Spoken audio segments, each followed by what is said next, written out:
So the recorder is on. Don't think any evil thoughts. So we'll start by taking roll the old-fashioned paper-based way. If I call your name, say here. If it sounds kind of close to your name, say here. If you're invisible, don't say anything. And if it's not your name, don't say anything. Cole Agnew. Alexis Allen. Utimio Allen. Stephen Allen. Rayan Akarni. Ramiro Bonilla. Syed Parsa Borghe. Alexis Calabrese. Jasmine Casillas. Do I even have the right class? Andres Castillo. Mateo. Okay, so I do have the right class. Ashley Coleman. Avery Cohn. Ethan Corley. Jason Denayo. Kylie Eisenman. Brant Galt. William Gilbreth. Janessa Gonzalez. Zachary Gray. Stephanie Gregory. Isaac Hernandez. Joshua Hernandez. Gunnar Kraus. Justin Larson. Elizabeth Larvin. Good timing. Rory McGuire. Timothy Marshall. Here. Ray Martinez. Catherine McDonald. Channing Miller. Joshua Mills. Here. Jose Montanez. Here. Marvin Oriahi. Omar Ortiz Ariano. Yuman Park. Edmund Parton. Edward Poncruz. Mark Riddle. Here. Yay. Dennis Rivera. Here.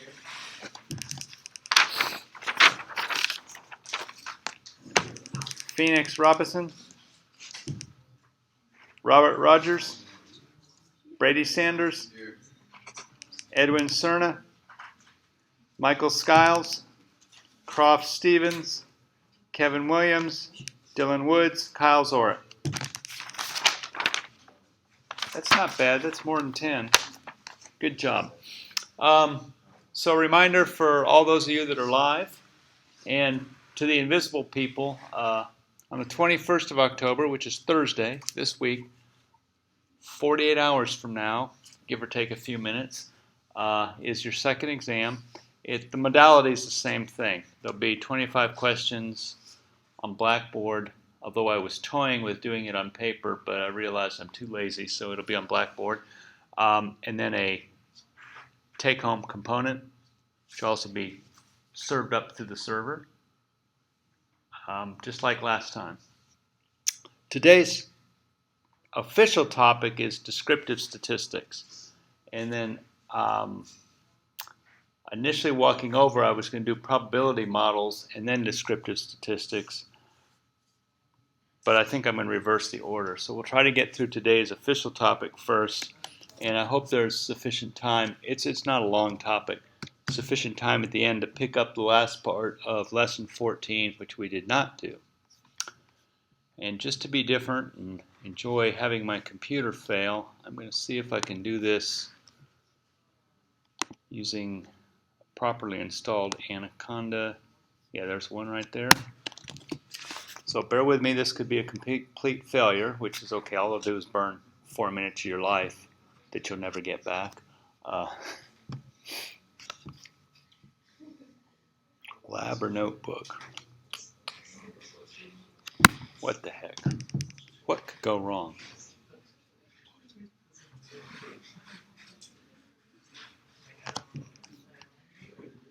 All right.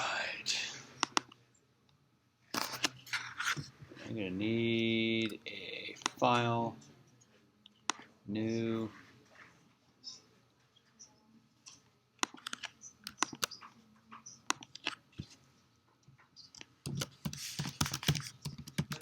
So I'm doing this for two reasons. One, just to do it differently, and secondly, this is a sneaky way to validate the internal links in the notebooks to see that they're working correctly, so I don't get panicked emails or phone calls at the last minute. And those of you that do email me and phone call me and find my mistakes, thank you very much. Keep doing that. Other than cursing you behind your back when you're not around, it's actually really appreciated. So today is supposed to be lesson 15. So here goes nothing. Okay, that's a good sign. Let's see, descriptive statistics. And here's the scary part. Naturally, it doesn't work the same as I expect it to, so.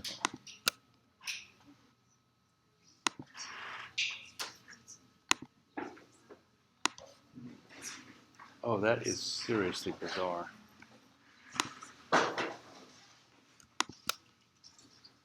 So if you're conflicted with a Macintosh, looks like you have to do the same thing I'm doing right now. It thought that was a text file, but we just told it it wasn't. Okay, so now on with the formal lesson, assuming it loads. Who wants to take a bet that I get not recognized as a JSON file? Or what's the other one that you've been getting? Not UTF-8 encoded. Looks like a win today, so I get all of your Bitcoin today. You don't have any, right? So I just won 0. Okay, so today's topic is called Descriptive Statistics. It includes a word that doesn't scare anybody, descriptive. So what? We describe stuff all the time. But it also has the word statistics, which is normally scary because our mathematician friends and our industrial engineer friends. Any of you industrial engineer friends in here? Excellent, good. I'll pick on them today. Although they're okay people. They're really handy at organizing post offices and those kind of big operations like that. The reason the Navy doesn't crash any more planes than they do is because of industrial engineers. So they are useful. They get into the statistics stuff and they say, well, let's take a fairly easy topic that involves arithmetic and funny letters of the Greek alphabet and make it really hard and scary as a form of job security. So that's my pitch when you take your probability and statistics class. Keep in the back of your mind that that's what's going on, is the people years ago decided to make it scary as a form of their job security. So we're going to look at some descriptive statistics with Python.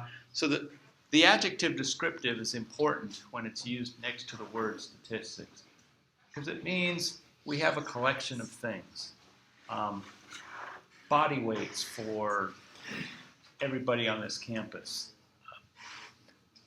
That kind of collection of things. And a fair question is, if I was to just grab somebody with a helicopter of justice and the big claws like they have in those games at Denny's and pick them up, what are they going to weigh? Because we don't want to waste too much money on fueling up the helicopter of justice, so just enough JP4 to get it to fly. So pick up, what are they going to weigh? What would be a reasonable measure of that group, body weights of everybody on campus, of what you would expect them to weigh? A completely random pickup. Make a guess. Rory, what would you pick? 300 pounds. Well, okay, so how did you arrive at that? You assume that because the guy driving the helicopter isn't very good, they're going to go for the biggest dude they can find? Because I doubt it's a 300-pound woman. That would be quite rare. I'm sure they exist, but that would be really rare. So they're going to go over to the football stadium during practice. Yeah, they get that big one there. It looks like the grabbers will get him. That's how you came about that? So in that whole universe of people, he chose what value? He kind of chose the biggest, so like the maximum value. And that's one logical approach. But if you really were trying to save on fuel, what would you pick instead?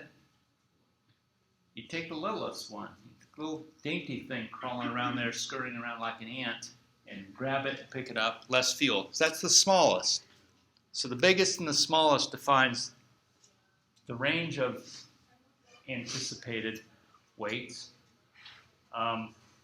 What if you're a government agency which isn't really into biggest and smallest, but they use a measure similar to mediocrity called the average. Okay, so we could go for the mediocre value, which would be the average. That's all. Those three are all just descriptive statistics. We've described the collection. We described the biggest thing in the collection, the littlest thing, and the most mediocre thing, the average thing. And there's a few other metrics like that. So that's all descriptive statistics means. It's actually quite straightforward to work with if the stuff is numerical. It's a little bit more challenging if the information's categorical, like whether they have spots or so forth. If you're having trouble sleeping one night, you can visit these various links here and learn a lot about descriptive statistics, as well as see advertisements for crap you don't want littering the web page. But there is actually information hidden between the advertisements. We're going to use a database called highest grossing movies as an illustrative example. And from this point forward, when I provide databases, you're just going to get the URL to them. So I'm actually going to test that it actually works. On the off chance it doesn't work for you, you can still get the database with the old-fashioned way of highlighting the URL, put it into a browser, and then what's your finger sequence? Once you have the URL, right-click Save Target As, and you can get it to your machine. So here's a script to do it automated. Can the people in the back that are still awake even see it? Let's see what I can do about that. That's got to be better. Good enough? Okay, I'll take good enough. Y'all have young eyes. I'm getting you ready. You know, hunting season starts in about a month. So you need to get your eyes sharpened and quit looking at stuff this far away. Unless you hunt like me with a Mustang on a county road, and as long as you lead them real good, you can keep them on the hard top. So this script is supposed to automatically download the database. We've seen it before in, I guess, the homework assignment 6 and a couple of lessons and a couple of labs. And literally the only thing I changed is the entire path to the file. Naturally, I have to know where it is, and the name of the file. Okay. See, this is on my local machine, so this is part of the test. Let's see what happens. I did not get the red rectangle of encouragement, which is extra encouraging for me because it means I don't have to go install the request package. If you do get the red rectangle of encouragement and it says something like request package not found, you can try to deactivate that comment, take the hashtag symbol off the front, run the block again. Assuming it's pointing to your local environment directory for your Python, it will attempt to go to the internet and download it and install it. And I've successfully, and I know, I hate to point you out, Ms. Lorben, but you got it to work. So it can be done by ordinary people. So, didn't mean to call you ordinary, but so it can be done. You might have to spend some time on the Google net to see every other possible way of doing it. So from now on, that's how I intend to distribute files. So it claims it downloaded it, 518 bytes. Oh, you should look at the file if they're small enough and be sure there's something in it. Because let me go ahead and show you what it'll look like if we have the wrong URL. So it's going to clobber that file. Oh, it's a stupid machine. So if you do it and you get that kind of gibberish, that file's not readable because there's actually no file there. That script has created a file anticipating input, and there was no input. And if that happens, assuming the URL is correct, then something else went wrong. Go out to the server, just right-click, download the file the way you would be doing it if you're getting nefarious content. Okay, so there we have our file. It has a list of movies, not very many, 1 through 10, highest grossing movies of all time. The name of the movie, the person that sat in the folding chair wagging their bony finger telling other people what to do, also known as the director, the year that the movie was made, and how much money was spent to make it, according to a Hollywood accountant, so they can make $1 get spent 3 or 4 times, and then how much money was gross revenues. So that's how much they collected in gross, and then they were able to expense most of that gross money. So, major expense, putting the money in the pocket of the director and not telling anybody, including the IRS. So they lost money. Okay, so it's not much of a database per se. So the category movie, or the column movie, if you were to describe, not statistically, but how would you describe that data? Is that numeric, integer, float, Stringer Spaniel? Anybody? Yeah, it's string. It's a character stream. So in and of itself, it's not particularly sortable. There's nothing wrong with it. Data can be a string. How about the director? It's also a string. It's just a bunch of names. And, it's sortable in the sense you could alphabetically sort it, but that in and of itself isn't very useful. Year, integer, float, string, Boolean, integer. Budget in millions of dollars. Integer, float, string, you're floating it, and finally gross millions. This appears not to have a decimal point, but by the because theorem, it has to be floating point, because they're not going to just stop at 3,706 million and leave up to $999.99 sitting on the table. If they do that, I want to be the cleaning staff of that particular room, because I just come with a briefcase. Actually, $900 million, even in $100 bills, would challenge my ability to carry it. That'd be a nice problem to have, but it's not going to happen right now. Okay, so there is our database. So let's go ahead and manipulate it a little bit. First, we'll import the usual packages. So our friend numpy. So after we eat the pie, we go numb and take a nap. And then the panda bear comes in to help us manipulate. So pandas just means panel data analysis system, and numpy is numerical Python. But they're all named after little animals of some. There's got to be some kind of Southern Australian newt called a numpy, no doubt. So now we're going to use the pandas tool, and we're going to read the file into an object named movies, and then we're going to go ahead and look at the object, and I think we'll get the first 5 lines back. Oh, we get the whole thing. So there's our object. Now let's look at some of the measures that we're going to discuss. So we have this database. It has 4 columns in it. 2 columns are character information, 2 columns are numeric. And the typical measurements that we make on numeric data are the following. We want to know the central tendency, the measurement of mediocrity, the variation, how big, how much fuel for the helicopter or how little, the 300-pounder and a little dainty, what's a small weight for a college-age person?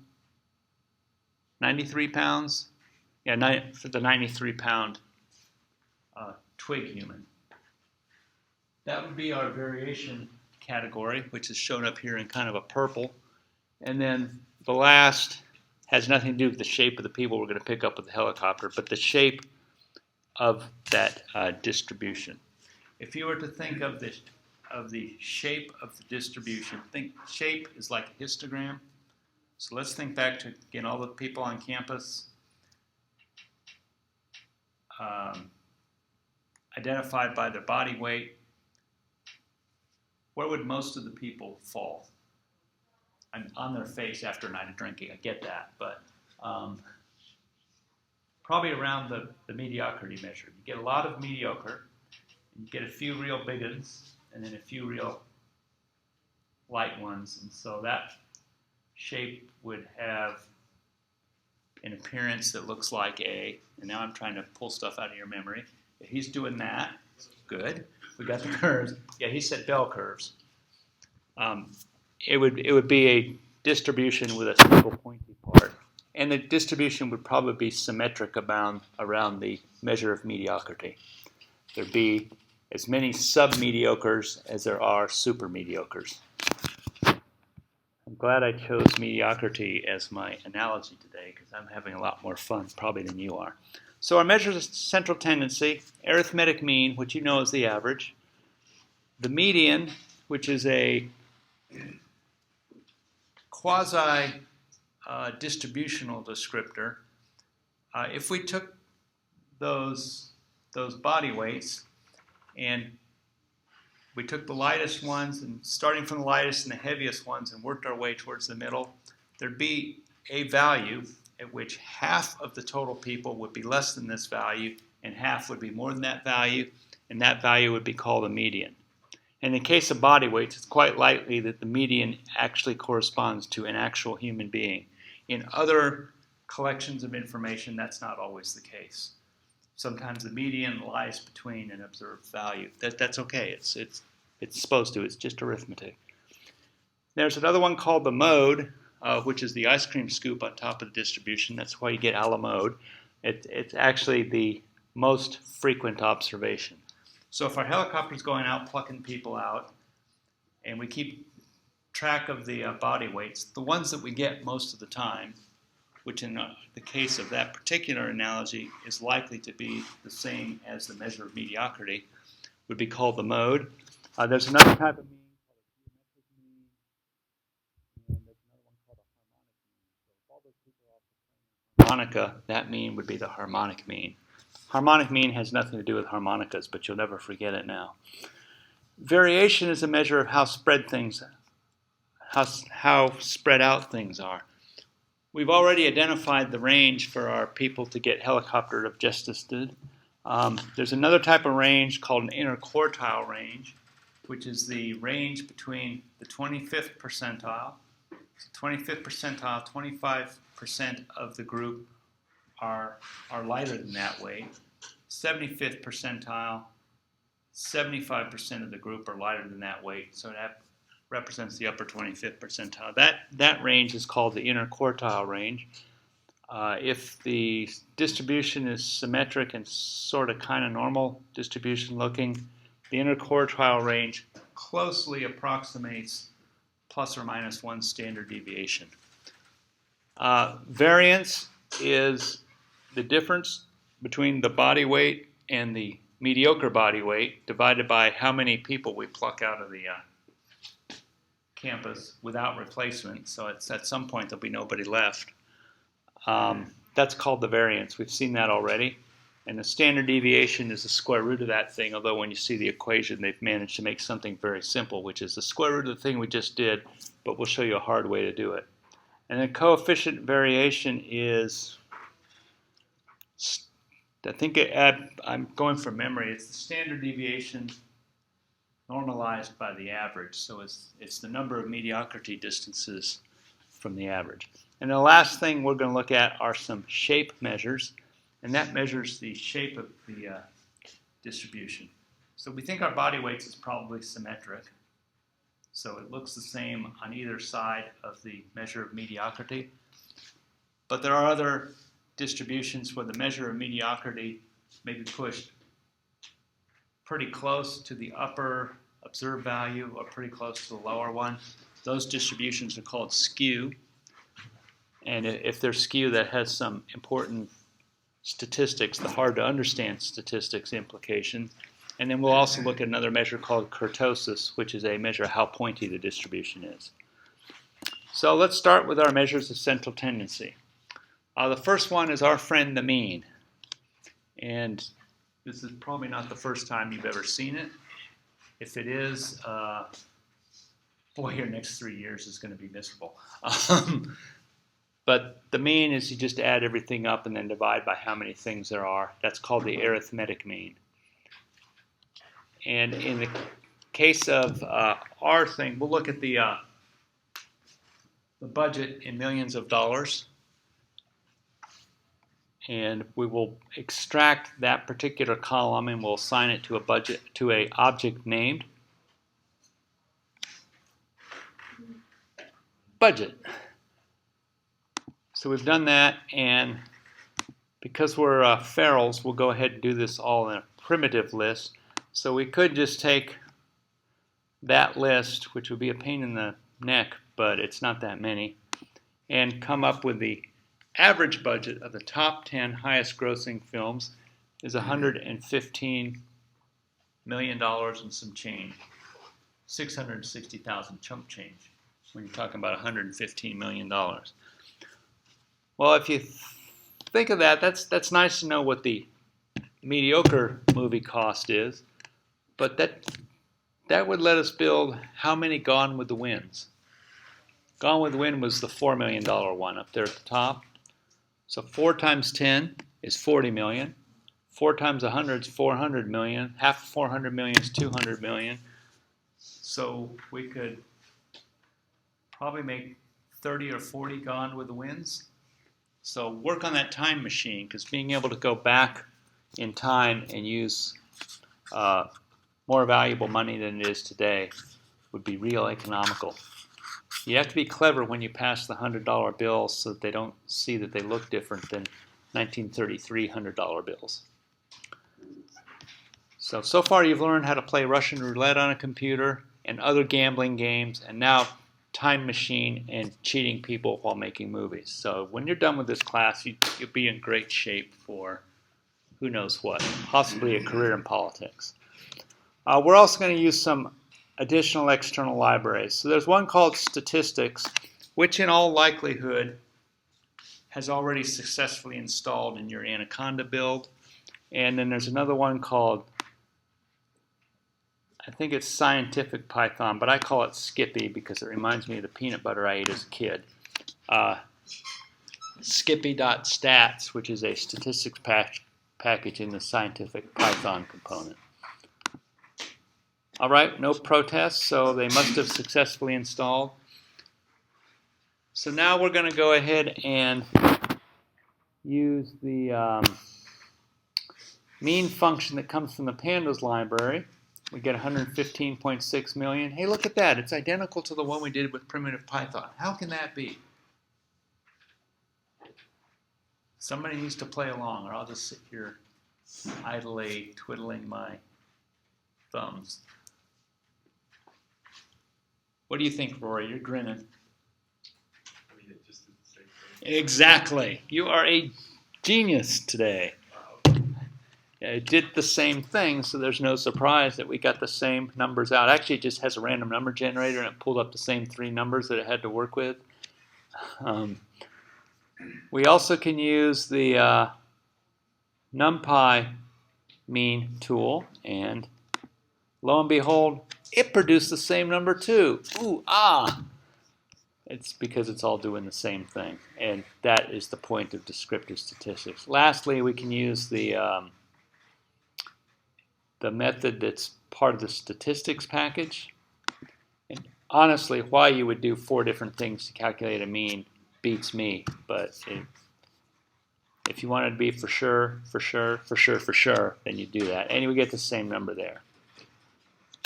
The point being is there's a lot of ways to obtain a mean value or a descriptive statistic depending on which package you have installed.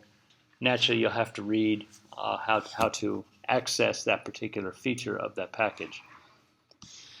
So next is our harmonic mean. This is the mean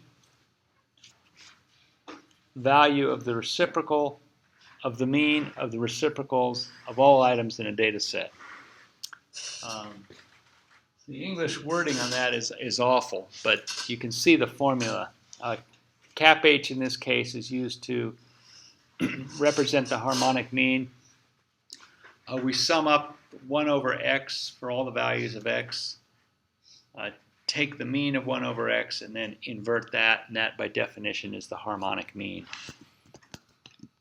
The electrical engineers will see this again because this is the same way of computing equivalent resistance for a parallel circuit. It actually occurs in water networks and petroleum pipeline networks too. But that's beyond this class. Some of you will see it again. The rest of you will laugh as you walk out the door. Who would ever think of using that? So let's calculate the harmonic mean for that number. So we can do it primitively. And at that point, all of a sudden the primitive is starting to get a little bit scary because that line right there is a great opportunity to do something wrong because we're dividing stuff by stuff and dividing stuff and then dividing stuff by sums of stuff. And then the rounding in the output's trivial. Or we can use harmonic mean in the statistics package, spelled harmonic underscore mean.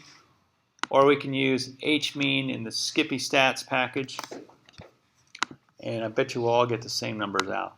Sure enough, we do. That is just amazing, isn't it? Our next mean is the geometric mean. This has implications in all of our engineering. Most commonly, we tend to use the geometric mean where we're taking the square root of stuff.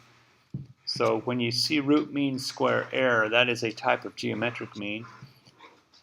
The mathematical typesetting is probably more confusing than the method itself.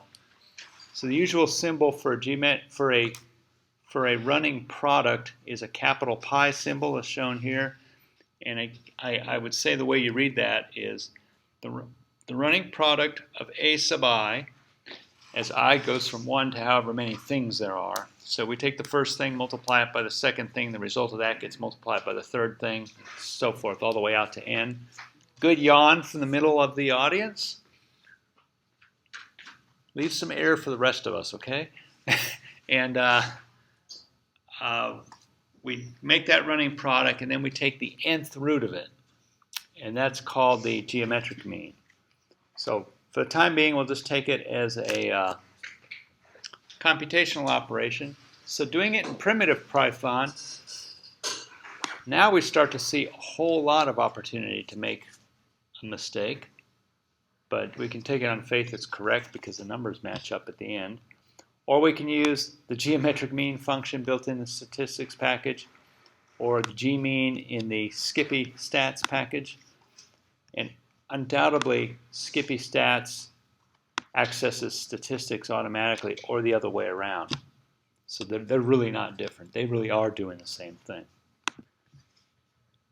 We'll let that rip, and we get the same value every time. So here is a graphic to try to illustrate the value of geometric means and harmonica means and stuff.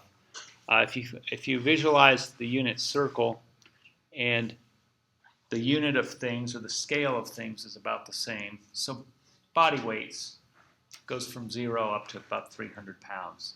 We're not talking vast differences in scale.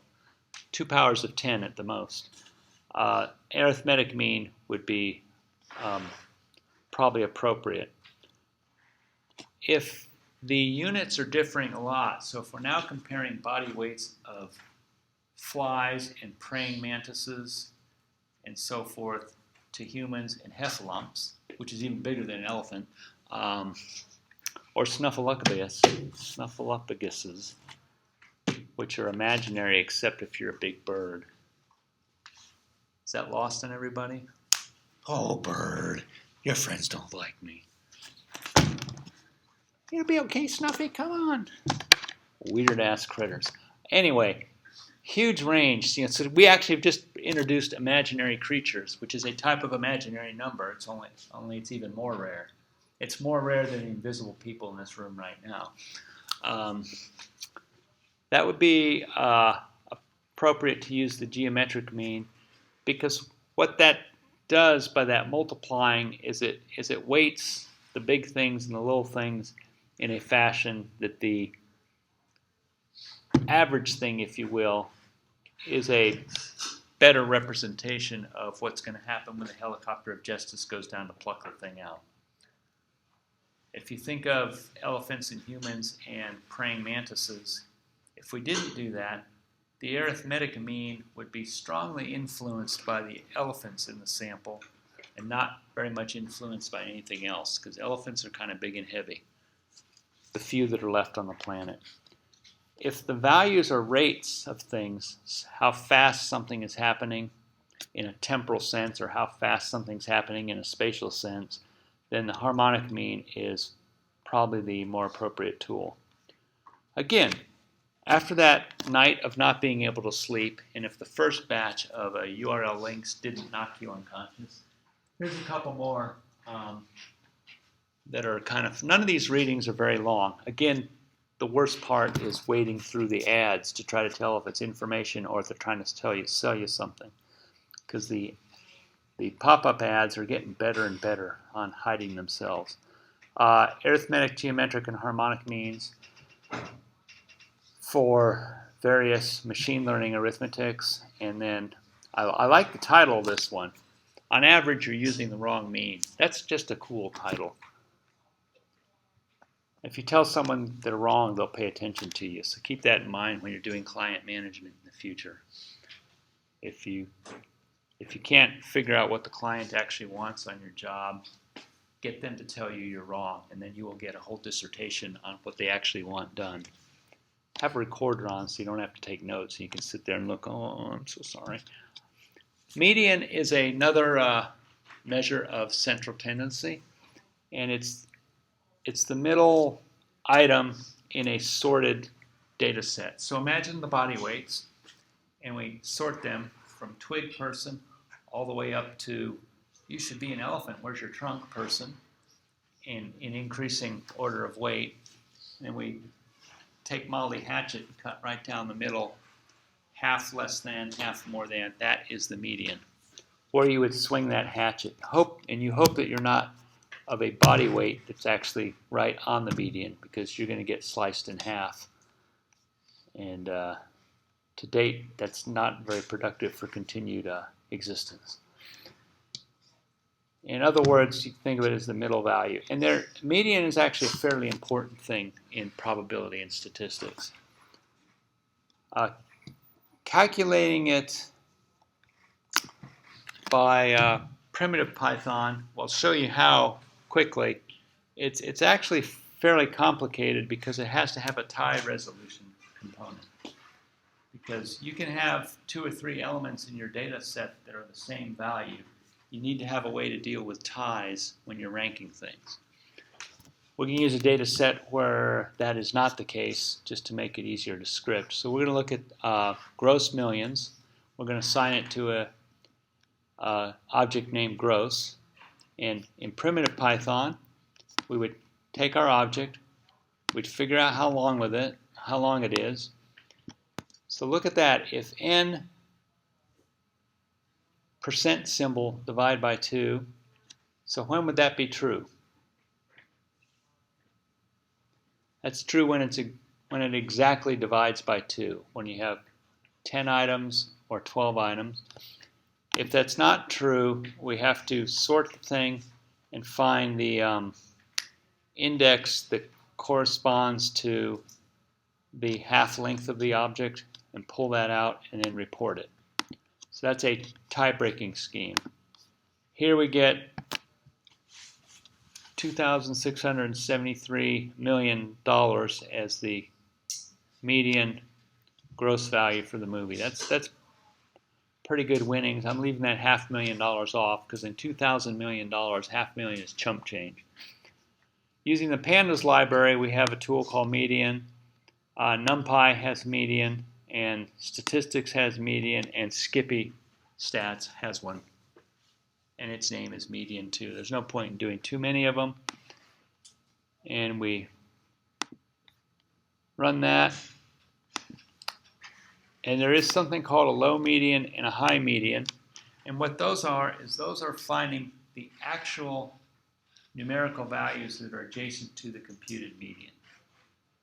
So like I said earlier, a median doesn't have to correspond to an actual observation, but there'll be an observation that's lower than that, that's the one that's next to it, and an observation that's higher than that, that's next to it. And that's what the low and high median is. So in our data set, there is an authentic value of 2549, which is the highest value below the median value. And there's a high median 2798, which is the lowest value above the median value. And if we were to take the arithmetic mean of those, it'd be awfully close to this 2673.5. So the main difference between mean and median depends on outliers, the extreme values. So that we have elephants in a data set where we're weighing praying mantises. And praying mantises weigh a few grams, elephants weigh a bunch of kilograms. If that's the case, the median is likely to be quite a bit different than the arithmetic mean. But if it's body weights of human beings on Texas Tech campus getting plucked out by a helicopter and taken out somewhere to be ridiculed and spray painted, probably by the Cadillac Ranch, because that's always a fun place to get spray painted. Anybody been there? Do you ever get downwind of people with cans of spray paint? Yeah, you got to watch where the wind direction's coming from, because you get gassed something fierce, and you walk out of there all sorts of colorful stuff. I suppose you could take a thing of glitter and just do that, and then you'd be glittery as you walk away. Another measure of central tendency is the mode, and again we can attempt to do it ourselves in primitive Python or use some of the built-in functions. You're going to do this again in lab today, so I'll just skip through that, and we get the mode of the array is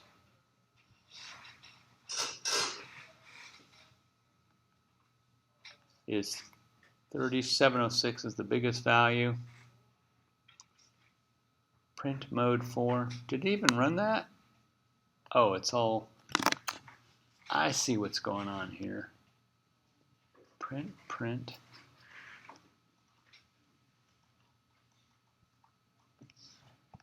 Mode 1, mode 2, mode 3, mode 4, mode 5. Maybe I didn't run it.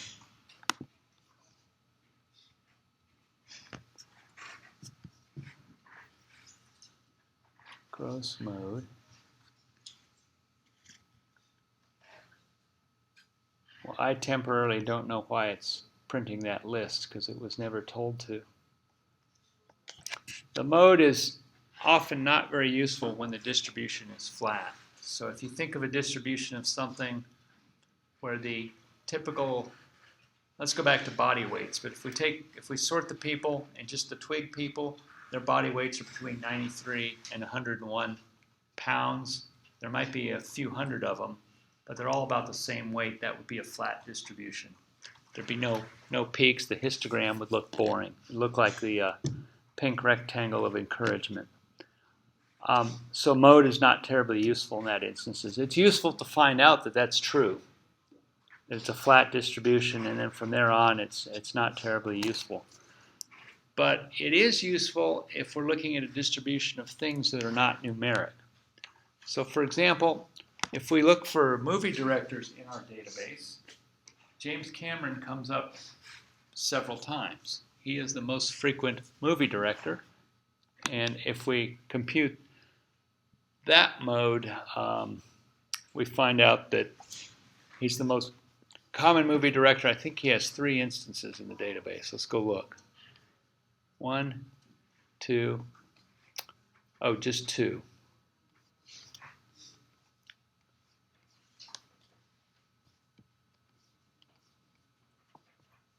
So that takes care of our measures of central tendency, but they're not the only story.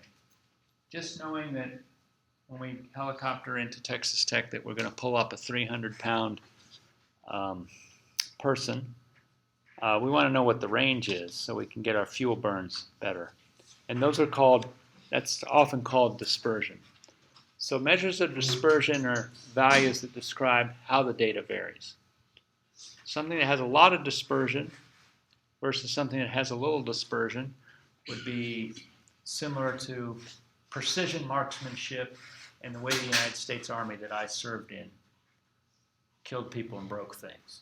So precision marksmanship, that's what the Marine Corps does. They identify an opponent and they disappear just the opponent and leave everything else perfectly usable to occupy and put in Starbucks. The Army circles things around and just blows everything up. And says, well, that's got to get them. So the Army approach is better if you're trying to kill off ticks or something, little things that are hard to find. The Marine Corps approach is better if you're just trying to kill off the one thing that's kind of annoying, leave everything else for future taxation. And in the context of dispersion, the Army way would have a very high dispersion coefficient. As such, it tends to cost quite a bit more. Because you've got to blow everything up, right? You don't know where those ticks are, so I'm just going to make that into a smoking crater. So some of the measures of dispersion are range, percentiles, interquartile range, variance, standard deviation, and then skewness and kurtosis, which should be called skewness. Those are actually measures of shape. They're related to dispersion because you have to know the dispersion to even talk about shape, but in and of themselves, they're not telling you much about dispersion. So let's first look at the range. That gives a quick sense of the spread of the distribution. So if we're trying to eliminate ticks between here and Sweetwater, maybe that's our range, we're going to have to use a lot of, that's a bad analogy, I'll have to think of something else. But if we're looking at just the locality of Lubbock, we have a different range involved. There are disadvantages of using range as a measure of spread. Let's go back to weighing people on campus. It turns out that there's just one elephant, just one, which weighs the equivalent of 11 of his 350 pounders. That elephant would be included in the range, and we would mistakenly conclude, man, these Texas Tech students, they'd run a little bit on the heavy side. We got a 93 pounder, and we got a 17, I don't know what elephant weighs, a 3,500 pounder. So no, people in West Texas, they eat good. That's why there's no barbecue left. They see a cow, they eat it. So that's one of the problems with range is occasional, I hate to use the word outlier, but that's what it is often. An outlier impacts the utility of range.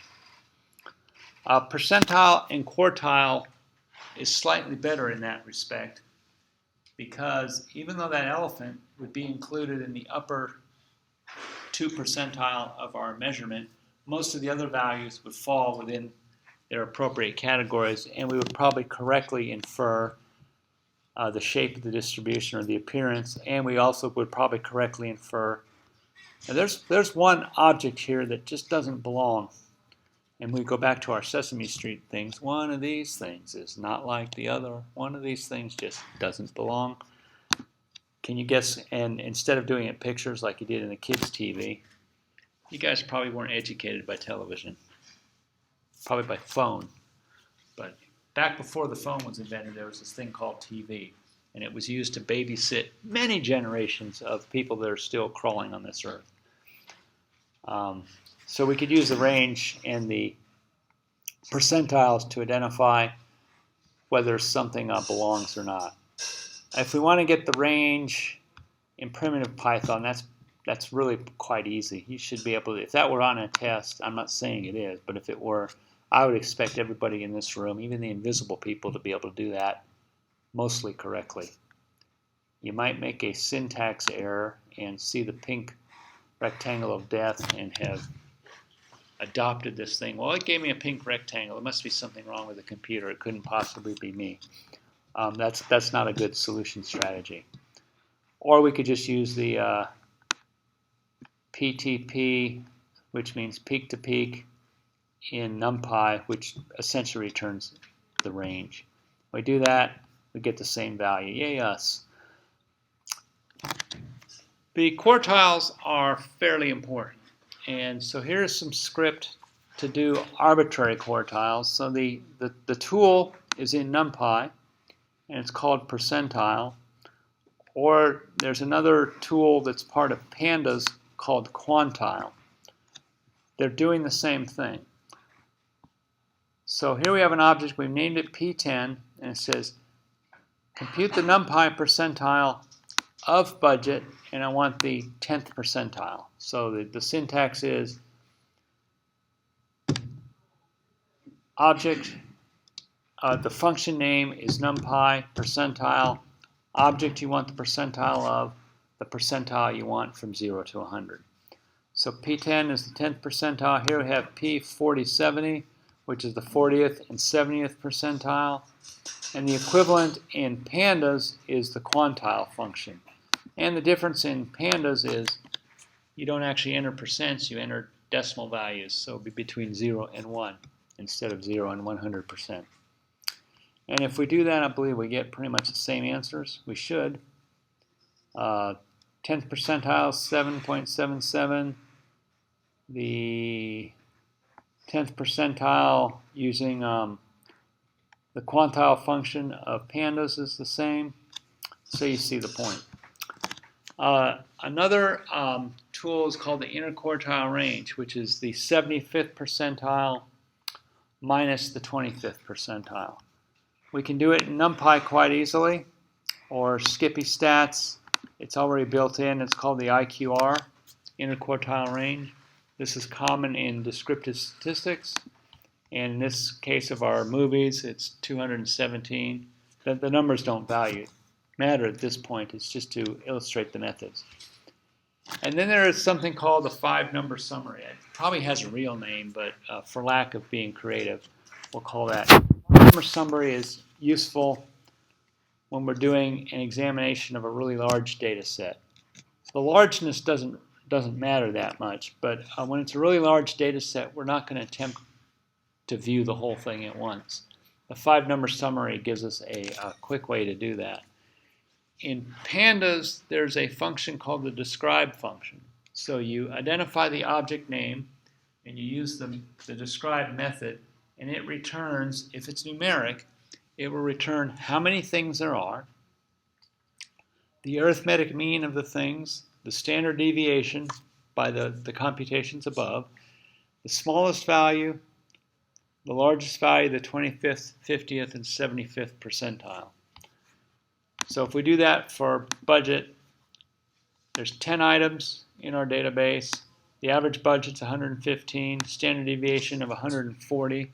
So the budget range is actually quite a bit. The smallest budget was roughly 4 million. That corresponded to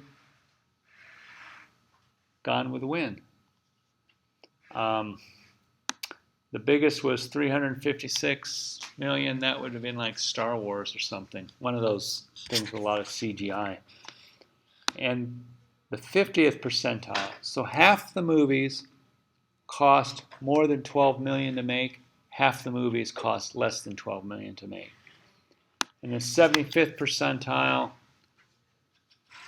3/4 of the movies cost 227 million or less to make. 1/4 of the movies cost 227 million or more to make. That's what information we're getting out of the 5-number summary. Since many of us are accustomed to using pictures because we worked in food service, and so we clicked on pictures of hamburglers and onion ring things and French fries, we can do a pictorial representation of it, and that's called a box plot. So here is a box plot, and what the box plot is designed to return is the smallest thing, the biggest thing if it's somewhat contiguous, and then the 25th, 50th, and 75th percentile. And in this case, we added one extra item that's way far away from everything else. And how it determines it's an outlier, I'd have to read it. I don't offhand my head know. But it performs a set of, makes a set of coefficient of variations. And if that one number lies too far outside that, it declares it an outlier. It's still part of the data. It doesn't throw it away or anything because that is evil and wrong. And so here is our visual picture. Let's go ahead and put back to the same. So there's the same database as before. gross values, and there's our box plot. So our 50th percentile, our median value, according to this picture, what does anybody who's still awake sees? Because I got two of you that are totally out. It's the purple line. Corresponds to off on the left axis. Oh, you must be saying, Dr. Cleveland, you didn't label your axes. I have no idea what you're asking. Fair enough. The left axes are the gross values in millions of dollars, and the item 1 is the one and only category that we're looking at. Okay, so now tell me, what is the median value of the gross movie cost in dollars, or movie revenue in dollars? About. Somewhere between 26 and 2,800. Okay, I'll buy that for $1. Actually, 200 million. I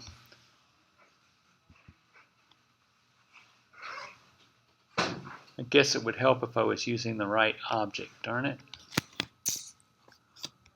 We will have to go back. We did that somewhere up here, not budget. We want gross. Oh, those are. What was the. So this is really fast. All we have to do is gross millions. So I want that guy. The miracle of cut and paste. Let's see if we can verify our clear. Okay, so the median, 2673, which is what you all came up with just by looking at it. So if I'd done the right two objects, it would have been a little bit better. The 25th percentile, tell me what that is just by looking at it.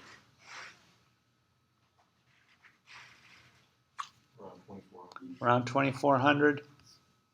Sure enough, 2389 is around 2,400, but you are leaving $11 million on the table. Thank you very much. The rest of us are going to have an awesome spring break starting now. If you want to learn more about 5-number summary, here's a couple of references. They're all trying to convey the same message. Pick one. Hopefully it will put you to sleep. Our next friend is a variance, which we've seen already before. And that's simply we take the value, we subtract off the mean of the value, we square that, we add all those up and divide by n minus 1. And that result is called the sample variance. In your statistics class, you'll get a long-winded explanation of why there's a minus 1 there. The symbol here is showing it as s squared. I learned it as the Greek symbol sigma, quantity squared.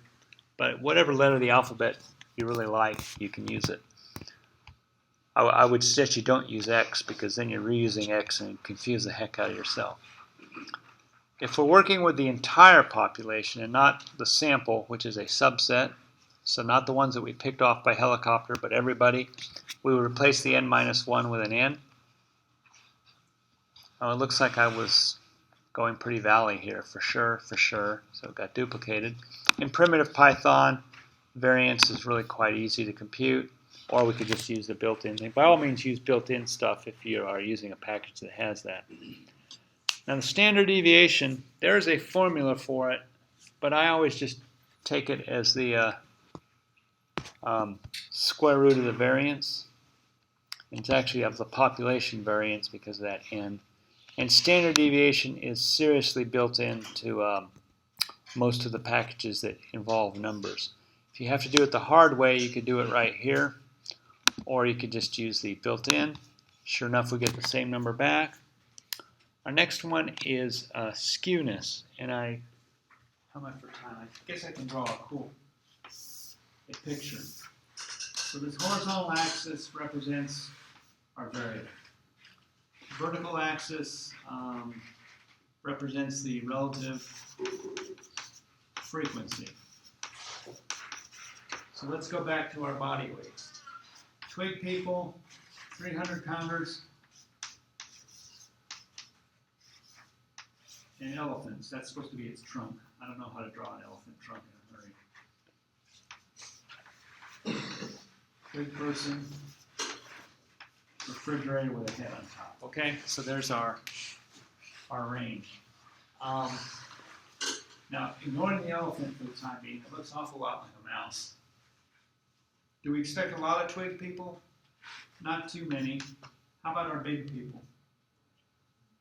Not too many. Probably more than twigs. Big is more than twigs. And then our mediocre sized persons somewhere in there. And so if we were to draw this as a distribution, that represents the relative proportion of the different categories of weights. If the distribution looked like that, that would be said to be skewed relative to the average rate. Skewed to the left, so I think the skew coefficient comes out positive. If, on the other hand, the distribution looks like that, they're both supposed to integrate to 1, by the way, but I can't do that drawing chalk. If it was that one, it would be said to be skewed to the right. So that's what the skewness coefficient is a measure relative to symmetry of which way the distribution might look shifted. There's quite a few different skewness measures, but by far the most common one is called the Fisher-Pearson. And the formula looks somewhat ugly, but it just involves n's, 1's, and 2's, x's, and s's. And S is the standard deviation, so you can see why we have to talk about dispersion first. And we can get the skewness of our top 10 grossing films either by coding it ourselves or using a built-in package. And as long as it is a Pearson skewness coefficient, we get the same value as is shown here. Kurtosis describes how pointy it is. And kurtosis doesn't necessarily make sense without pictures. Kurtosis, I wouldn't even dare to try to program that because that's a fourth moment of the distribution. But it's built into Skippy stats, and we get a value of minus 1.3, and we'd have to read on what that numerical value is interpreted as, whether it's a platykurtic distribution or a mesokurtic distribution. So everybody has a lot of fun with making up these names. If you're still awake and are having trouble sleeping, pick any one of these 4. You'll be out like a light. You may not even come back to real world. So that is the introduction to descriptive statistics. You're basically going to redo those examples in laboratory today, and then I think there's a different example, and hopefully you'll do them the way I just described it here, where you download a database and just work through the pieces. See how I am for time. I got 5 minutes. It's hardly worth going back. The probability models is not going to be on your test coming up. So again, we can try to pick that up when I can squeeze the time in. All it's really showing is we've looked at linear models, linear data models, where anyone remember what it looks like? Y equals beta 0 plus beta 1x. A polynomial, y equals beta 0 plus beta 1x plus beta 2x squared plus beta blah, blah, blah, blah, blah. You did a homework one where you had y equals some constant k times 1 minus e to the minus a t. So that was a exponential type model, just a different function. You could do it as logs of x, beta 0 plus beta 1 log x plus beta 2 log x. That's actually a sneaky way to use a power law model, represent it as a linear combination of coefficients. So the probability models is yet another functional representation of that line of thinking. What else before I cut you all loose to go find some good internet? I think that takes care of it. So have a great day, everyone. And I will see you or Josh will see you in about 20 minutes. And you get to practice all these.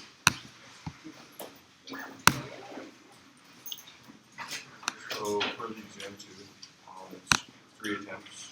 What is Sound good to you? You want 2? 2 attempts to drink. You like to drink? I like 3 days. So, One to screw up miserably, and then 2 to get her done. Right? Okay. For the take home, when is the take home supposed to be? It's supposed to be 2 days from when it's deployed. So I did what I did last time. I made it Saturday. I don't know what it was last time. It kind of like screwed up last time. That's all the computer's fault, not me. Okay, so No way I could have screwed up. But it would be, I try to program it for Saturday at, I want to say noon, but that doesn't give you time to go out drinking Friday and destroy this entire knowledge base so that you have to start from scratch. So probably Saturday late in the evening. So if you have Friday drinking plans or football watching plans or something, you should be fine. Just don't overdo the intoxicants. Are you going to hold a review session?